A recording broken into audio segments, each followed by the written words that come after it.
Hello friend, welcome to my channel UP board CBSE board. So friend, आज की इस video में हम बात करेंगे यूपी पुलिस के जितने भी महत्वपूर्ण सामान्य विज्ञान हैं उसके बारे में। इसमें आपको भौतिक विज्ञान के क्वेश्चन मिलेंगे जो कि बहुत इंपॉर्टेंट है, तो आप वीडियो को लास्ट तक देखिएगा। ठीक है, वीडियो अच्छी लगेगी तो वीडियो को लाइक करिएगा, ज़्यादा से ज़्यादा शेयर करिएगा। अगर हमारे चैनल पर नया है तो चैनल को सब्सक्राइब करिएगा। चलिए बिना देर किए हुए स्टार्ट करते हैं। पहला क्वेश्चन क्या बोल रहा है कि किस तापमान पर सेंटीग्रेड फ़ारेनहाइट तापमापियों का मान एक समान होता है? तो ये जो होता है -40 डिग्री सेल्सियस पे। ठीक है, अगला क्वेश्चन है कि उष्मा का एसआई मात्रक होता है। उष्मा का एसआई मात्रक आपका जो होता है जूल होता है। क्या होता है? जूल होता है। ठीक है, अब देखिए अगला है मानव शरीर का ताप होता है। मानव शरीर का तापमान होता है, तो ये जो होता है आपका 98.6 डिग्री फ़ारेनहाइट होता है। कितना होता है? 98.6 डिग्री फ़ारेनहाइट, या 98.6 डिग्री नहीं दिया है तो 99.6 दिया है तो उसको भी मार देंगे। ठीक है जी, आ रहा है बात समझ में? तो ये दोनों मार सकते हैं, इसलिए दोनों सही है।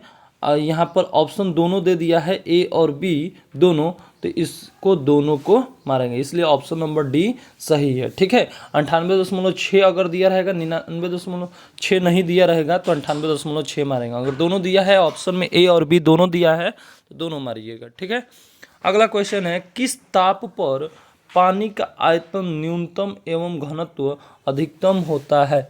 किस ताप पर होता है? तो ये जो होता है आपका 4 डिग्री सेल्सियस पे। कितने पे होता है? 4 डिग्री सेल्सियस पे होता है। ठीक है, अगला क्वेश्चन है निम्न में से किस पदार्थ की विशिष्ट ऊष्मा सबसे अधिक होती है? विशिष्ट ऊष्मा पूछ रहा है, तो विशिष्ट ऊष्मा पानी की सबसे अधिक होती है। किसकी अधिक होती है? पानी की सबसे विशिष्ट ऊष्मा अधिक होती है। ठीक है, अगला क्वेश्चन है कि न्यूनतम संभव ताप है। न्यूनतम संभव ताप है आपका तो -273 डिग्री सेल्सियस है। ठीक है, अगला क्वेश्चन है ठोस में ऊष्मा का संचरण मुख्यतः किस विधि से होता है? ठोस में ऊष्मा का संचरण किस विधि से होता है? तो यह जो होता है चालन विधि द्वारा होता है। किसके द्वारा? चालन विधि द्वारा होता है। उबलते जल की अपेक्षा भाप से जल पर अधिक कष्ट होता है, क्योंकि जल की अपेक्षा भाप की गुप्त ऊष्मा क्या होती है? तो ये आपका जो होता है गुप्त ऊष्मा अधिक होने के वजह से हमको ज़्यादा जलन होता है। ठीक है, तो ऑप्शन नंबर बी क्या हो जाएगा? सही आंसर हो जाएगा, अधिक होती है। ठीक है, अगला क्वेश्चन है सूर्य से पृथ्वी पर ऊष्मा का संचरण किस विधि के द्वारा होता है? तो ये किस विधि के द्वारा होता है? तो ये जो है विकिरण के द्वारा होता है। ठीक है, अगला क्वेश्चन है प्रकाश है। प्रकाश क्या है? तो आपको बताना है प्रकाश इसमें क्या है। तो ये जो है अनुप्रस्थ तरंग भी है और विद्युत चुंबकीय तरंग है, इसलिए ऑप्शन नंबर डी क्या हो जाएगा? सही हो जाएगा, ए और सी दोनों। ठीक है, अगला क्वेश्चन देखते हैं। इसका 36 नंबर क्वेश्चन कह रहा है कि किस माध्यम में प्रकाश की चाल सर्वाधिक होती है? किस माध्यम में प्रकाश की चाल सर्वाधिक होती है? तो ये निर्वात में प्रकाश की चाल सर्वाधिक होती है। ऑप्शन नंबर ए क्या हो जाएगा? सही हो जाएगा।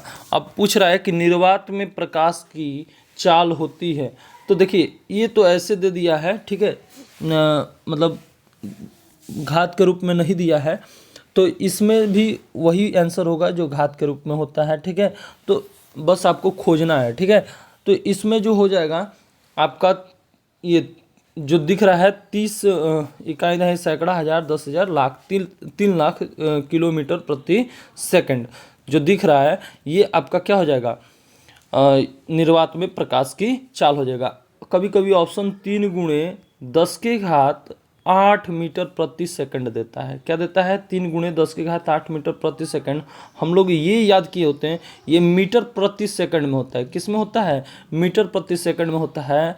इसको 1000 से भाग देकर इतना लाया जाता है, और ये 3 पर 5 जीरो हो जाएगा, ये याद रखिएगा। लेकिन किलोमीटर प्रति सेकंड में तो ऑप्शन दे देता है, ऐसे सेट करता है, तो आप घबराइएगा नहीं। तो ये ऑप्शन नंबर सी क्या हो जाएगा, सही हो जाएगा। ठीक है, अगला क्वेश्चन है, किस रंग के प्रकाश का प्रकीर्णन सबसे अधिक होता है? किस रंग का प्रकाश का प्रकीर्णन सबसे अधिक होता है?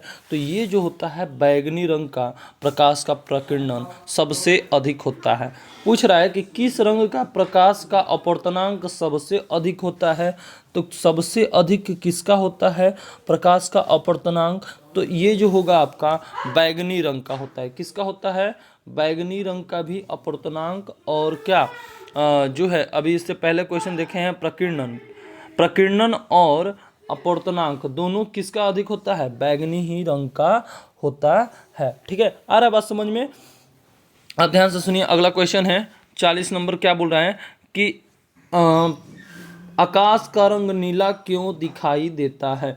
आकाश का रंग नीला क्यों दिखाई देता है? तो ये जो होता है आपका प्रकाश के प्रकीर्णन के कारण क्या होता है, आकाश का रंग नीला दिखाई देता है। अगला क्वेश्चन है कि पूर्ण आंतरिक परावर्तन का उदाहरण है। पूर्ण आंतरिक परावर्तन का उदाहरण है, तो ये जो होता है हीरे का चमकना, रेगिस्तान में मरीचिका का बनना और कांच में आई दरार का चमकना। ठीक है, ये सभी जो हैं ये क्या कहलाता है, आंतरिक परावर्तन का उदाहरण है। तो इसलिए क्या हो जाएगा, उपरोक्त तो सभी हो जाएगा। ठीक है, अगला क्वेश्चन है 42 नंबर। क्या बोल रहा है, वाहनों की हेडलाइट में किस दर्पण का प्रयोग किया जाता है? तो वाहनों के जो है इसमें आपका जो है अवतल दर्पण का उपयोग किया जाता है। किसका दर्पण का, किस दर्पण का? अवतल दर्पण का। ठीक है, ताकि कोई आदमी आ रहा है तो पता चले आसानी से। ठीक है, वाहनों के पीछे का दृश्य देखने के लिए चालकों के सीट के पास किस दर्पण का प्रयोग किया जाता है? तो ये जो होगा उत्तल दर्पण का। किसका? उत्तल दर्पण का प्रयोग किया जाता है। ठीक है, अगला क्वेश्चन है कि आकाश में तारे टिमटिमाते क्यों दिखते हैं? तो ये जो है क्यों दिखते हैं, तो ये जो है आपका प्रकाश के अपवर्तन के कारण, प्रकाश के अपवर्तन के कारण क्या होते हैं, जो है तारे टिमटिमाते हुए दिखते हैं। ठीक है, आ रहा है बात समझ में? अगला क्वेश्चन है, सूर्य से प्राप्त रंगों के किस रंग का विक्षेपण सर्वाधिक होता है?